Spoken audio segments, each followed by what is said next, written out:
ഇന്നലെ വന്നത് നേരം വൈകിയതായതുകൊണ്ട് ബാഗൊക്കെ ഒരു മുക്കിൽ വെച്ച് ഞങ്ങളെ കുളിയൊക്കെ കഴിഞ്ഞിട്ട് സുഖമായിട്ട് ഉറങ്ങി.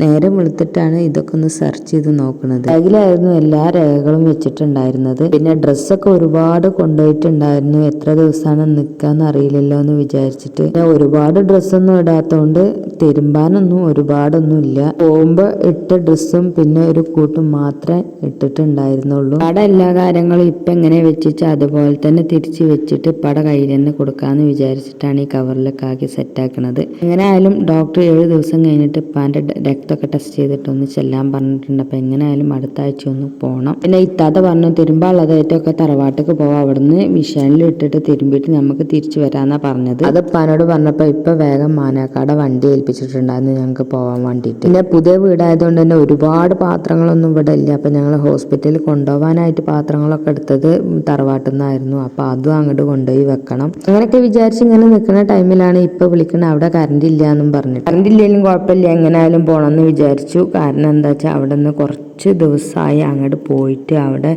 ഉള്ളൊക്കെ ഒന്ന് അടിച്ചു വാരി വൃത്തിയാക്കി തുടച്ചിടണം, മുറ്റൊക്കെ ഒന്ന് വൃത്തിയാക്കണം എന്നൊക്കെ വിചാരിച്ചിട്ട് പോകാൻ തന്നെ ഞങ്ങൾ പ്ലാൻ ഇട്ടു. അത് മാത്രമല്ല എത്താത്ത തന്നെ തിരിച്ചു പോകും. അപ്പോൾ ഓളെ ഡ്രസ്സൊക്കെ തിരുമ്പിയിട്ട് വേണം കൊണ്ടുപോകാൻ. അപ്പോൾ ഇവിടെ ആകുമ്പോൾ കുറച്ച് ബുദ്ധിമുട്ടും കാര്യങ്ങളൊക്കെ ഉണ്ട്. അതുകൊണ്ടാണ് അങ്ങോട്ട് എന്തായാലും പോകണമെന്ന് വിചാരിച്ചത്. ഇവിടുത്തെ ബുദ്ധിമുട്ട് എന്താണെന്ന് വെച്ചാൽ ഉണക്കാൻ സ്ഥലം കുറവാണ്. ഒരുപാട് ഉണ്ടാകുമ്പോൾ ഉണക്കാനൊന്നും സ്ഥലമില്ല കേട്ടോ. പിന്നെ ഞാൻ ഈ എടുക്കുന്ന ഡ്രസ്സൊക്കെ ഒന്നും തിരുമ്പാനുള്ളതല്ല കേട്ടോ. അത് രണ്ടും തിരുമ്പാനുള്ളത് വേറൊരു കവറിലാക്കിയിട്ട് ഞങ്ങൾ സുരക്ഷിതമായി വെച്ചിട്ടുണ്ടായിരുന്നു. കാരണം എന്താ വെച്ചാൽ അതും ഇതും കൂടി മിക്സ് ആക്കണ്ടല്ലോ. മിക്സ് ആക്കിയിട്ടുണ്ടെങ്കിൽ നമ്മൾ തന്നെ ഇടങ്ങാറാവൂലേ വിചാരിച്ചിട്ട് രണ്ടും കൂടി വെവ്വേറെ ആക്കിയിട്ട് ഞങ്ങൾ എങ്ങനെയായാലും ബാഗൊക്കെ കഴുകും വേണം. അപ്പോൾ അതൊക്കെ ഒന്ന് സെറ്റാക്കി മാനാക്കാനെ വെയിറ്റ് ചെയ്ത് നിൽക്കുമ്പോഴാണ് മഴ പെയ്യുന്നത്. നമ്മൾ പിന്നെ എവിടെ പരിപാടി അവതരിപ്പിച്ചാലും ഇതാണുള്ള അവസ്ഥ. പിന്നെ കെട്ടും മാറാപ്പൊക്കെ എടുത്തിട്ട് ഞങ്ങൾ മാനാക്കാട് വണ്ടിയിൽ ഞങ്ങൾ ഇങ്ങോട്ട് പോന്നു. എൻ്റെ തിരുമ്പലൊക്കെ കഴിഞ്ഞിട്ട് കറണ്ട് ഉണ്ടായിരുന്നില്ല പറഞ്ഞ സംഭവം കറണ്ട് വന്നു. KSBക്കാർ വന്നിട്ട് നേരാക്കി.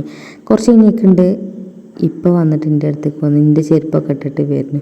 ചെറുക്കണം എന്താ വെച്ചാൽ ഞാൻ വീഡിയോ എടുക്കുമ്പോൾ ചിരിക്കണം. അത് കാണുമ്പോൾ തന്നെ പകൻ്റെ ചെറി വരികയാണ്. അതുകൊണ്ടാണ് ഇപ്പം ചിരിക്കുന്നത്. എല്ലാ പണികളും കഴിഞ്ഞ് ഞങ്ങൾ ഇങ്ങോട്ട് തിരിച്ചു പോകുന്ന സമയത്ത് ഞങ്ങൾ ഇപ്പാൻ്റെ കൂടെയാണ് പോകുന്നത്. ഇപ്പാൻ്റെ കൂടെ മീൻസ് അതായത് ഇപ്പാടെ ഓട്ടോറിക്ഷയിലാണ് പോകുന്നത്. മാനാക്കാനെ വിളിക്കാൻ ഇപ്പാക്ക് വണ്ടിക്ക് എന്തോ കേടുണ്ട് പറഞ്ഞിട്ട് അപ്പം എടുക്കാതെ ഇരുന്നിട്ടുണ്ടായിരുന്നത്. ഇവിടെയൊക്കെ ആകെ അലങ്കോലമായിട്ടാണ് കിടക്കുന്നത്. ചെന്നിട്ട് വേണം വിശന്നിട്ട് വയ്യ എന്തെങ്കിലും തിന്നാൻ.